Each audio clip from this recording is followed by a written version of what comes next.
I turned 68 last month.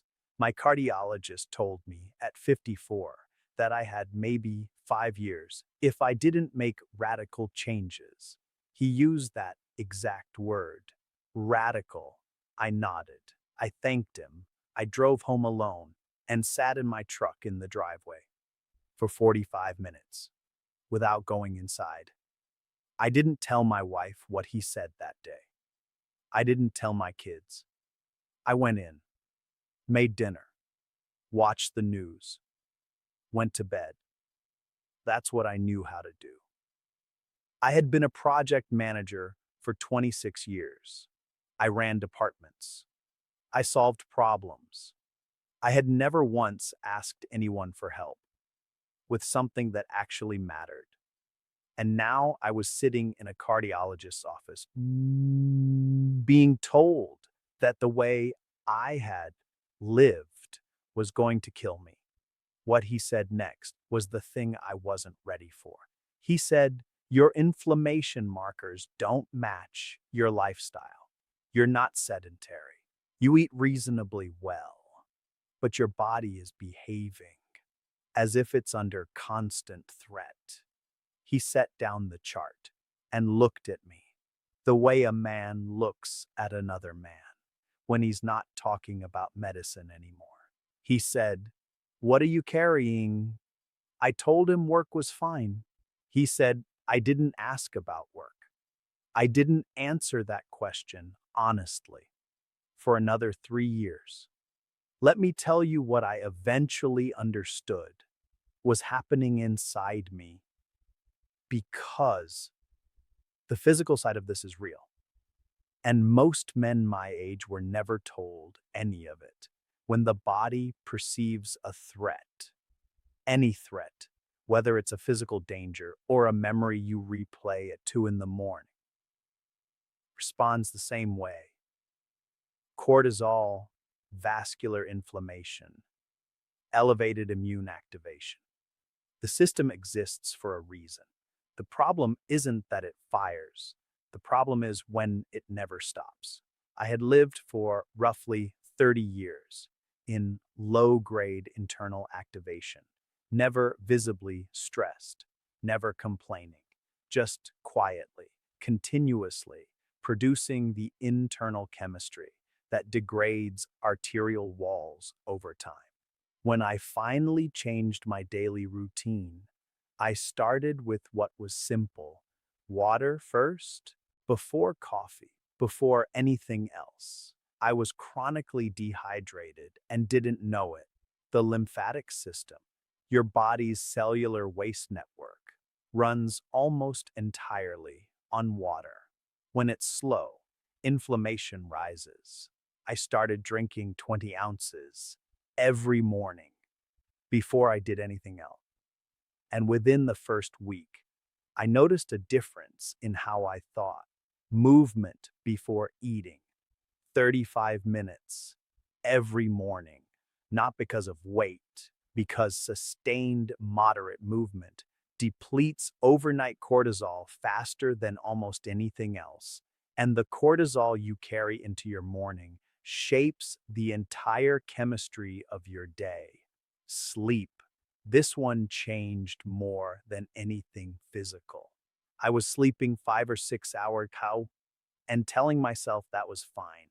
What I didn't understand is that the most significant biological repair your body does, cellular cleanup, immune resetting, hormonal restoration, happens almost exclusively during deep sleep. And deep sleep only begins meaningfully after the fourth or fifth hour.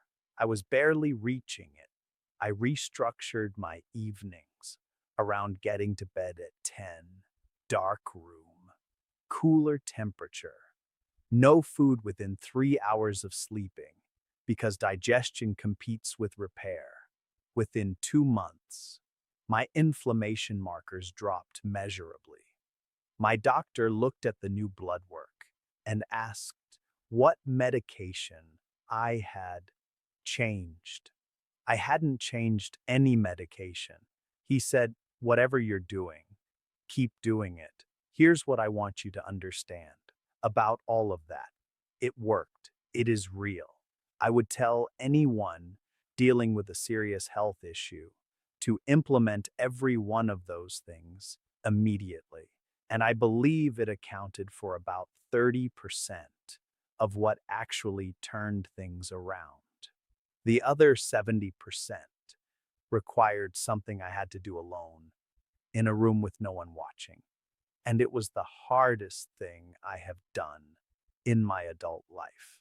I need to say something that men of my generation were specifically taught not to say, not because it isn't true, but because the world I grew up in had a very clear message about what a man does with pain. You carry it, you function, you show up, you don't analyze it, you don't discuss it, and most importantly, you don't let it slow you down. What no one told us, what I genuinely did not understand until I was in my late 50s, is that stored emotional weight does not disappear because you refuse to look at it. It goes somewhere, it goes into the body. And the field is called psychoneuroimmunology. It studies how psychological states create measurable biological changes. It is no longer fringe science. What you carry emotionally produces chemical consequences that are as real as any drug you could take. Chronic resentment elevates cortisol, not occasionally, continuously. Chronic unprocessed grief alters the autonomic nervous system in ways that look on a cardiac monitor nearly identical to what you would see in someone under sustained physical threat. I had years of it. My father and I had not spoken for the last 8 years of his life. I would tell you that was his fault. And in some ways, I still believe that's accurate. He was a difficult man. He left damage that took me decades to even identify. And I had carried that damage quietly, functionally, forward into everything, into my marriage, into how I managed people at work, into the low ceiling I unconsciously placed on how much peace I allowed myself to feel. I had never resolved it. I had decided it was behind me, and I had moved on. What I came to understand is that deciding something is behind you and actually putting it down are two completely different acts. I had done the deciding. I had not done the putting down. It was still inside me, still running, still generating the internal chemistry of someone who has been wronged and found nowhere to set the weight. The moment things shifted happened at a funeral, not my father's. That had come and gone, and I had stood at the graveside, feeling things I couldn't name, and then driven home and not mentioned it again. This was the funeral of a man I'd worked with early in my career, a good man, a real friend, though men my age rarely use that word. There was someone there I almost didn't recognize. We had started at the same company the same year. We had competed for the same positions. There had been a conflict between us years back that I won't detail here, but it had ended badly. One of those situations where something genuinely unfair happened and the other person moved on with their life, and you were left holding the version of the story where you were wronged. 15 years had passed. I hadn't thought about him in months at a time, but when I saw him across that room, I felt something tighten in my chest. Involuntary, automatic. My body had been keeping the file open, while my mind told itself the matter was closed. We talked. not about the old conflict, about our families, about health, about what it feels like to stand at a colleague's funeral when you're in your 60s and realize you've started counting things differently. At some point, toward the end of the afternoon, he said something quiet, not to me specifically, just something he said. He said, I spent a long time being angry at people who had completely moved on. And the only person living inside that anger every single day was me. He wasn't talking about us. He was talking about his own life, but I heard it the way you hear something when it's meant for you.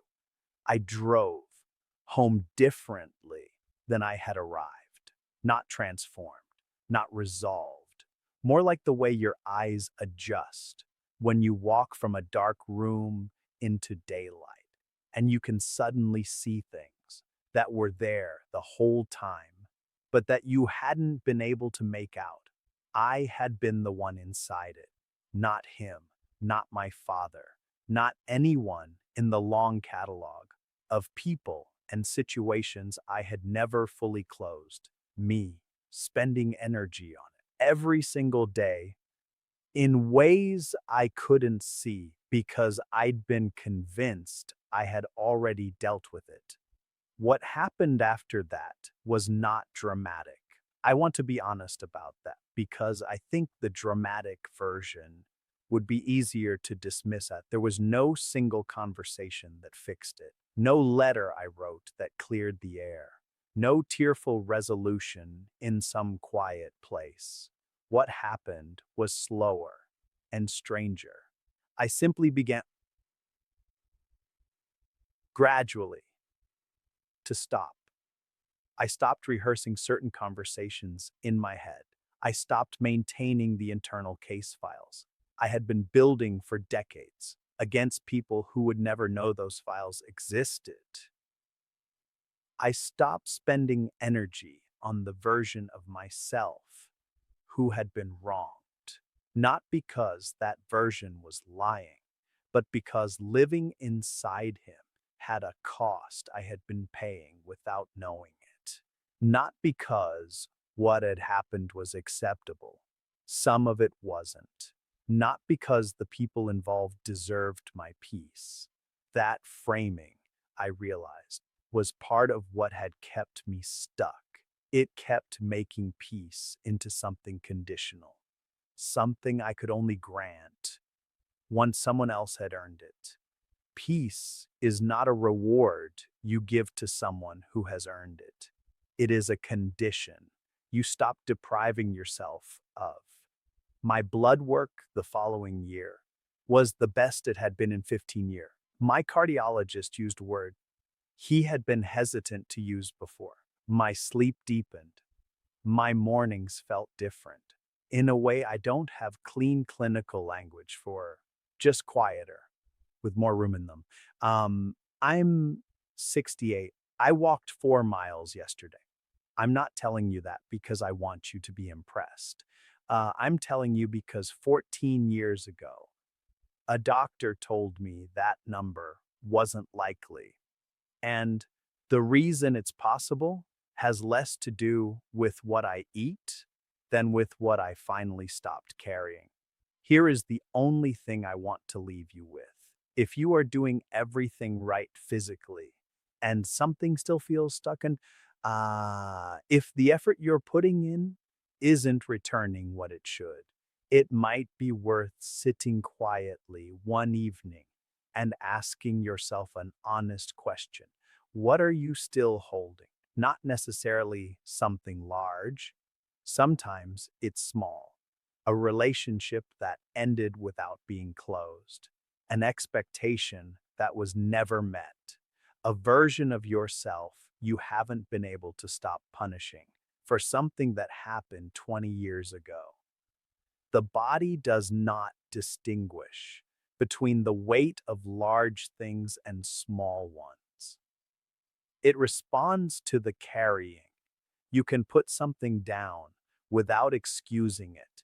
You can acknowledge that it was real, that it hurt, that it shouldn't have happened, and still choose to stop living inside it.